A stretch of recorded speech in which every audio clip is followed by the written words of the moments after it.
सुप्रभात देवियों और सज्जनों, मैं कर्नल सोफिया कुरैशी और मेरे साथ विंग कमांडर व्योमिका सिंह आज आपको 6 से 7 मई 2025 की रात 1:05 से 1:30 बजे के बीच भारतीय सशस्त्र बलों द्वारा अंजाम दिए गए ऑपरेशन सिंदूर के बारे में जानकारी देंगे। ऑपरेशन सिंदूर 22 अप्रैल को पहलगाम में हुए विभत्स आतंकवादी हमले के शिकार मासूम नागरिकों व उनके परिवारों को न्याय देने के लिए लॉन्च किया गया था।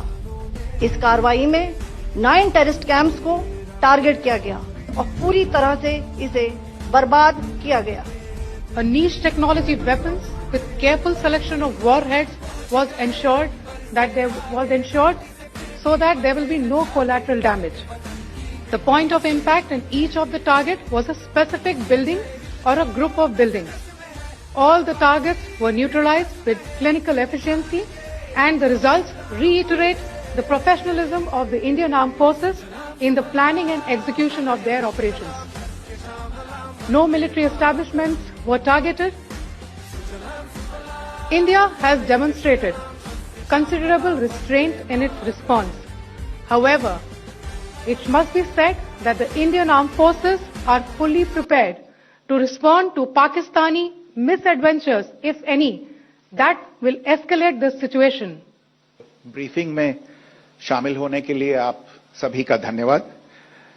जैसा कि आप सभी जानते हैं, 22 अप्रैल 2025 को लश्कर तैयबा से संबंधित पाकिस्तानी और पाकिस्तान प्रशिक्षित आतंकवादियों ने भारत में जम्मू और कश्मीर के पहलगाम में भारतीय पर्यटकों पर बर्बरतापूर्ण हमला किया।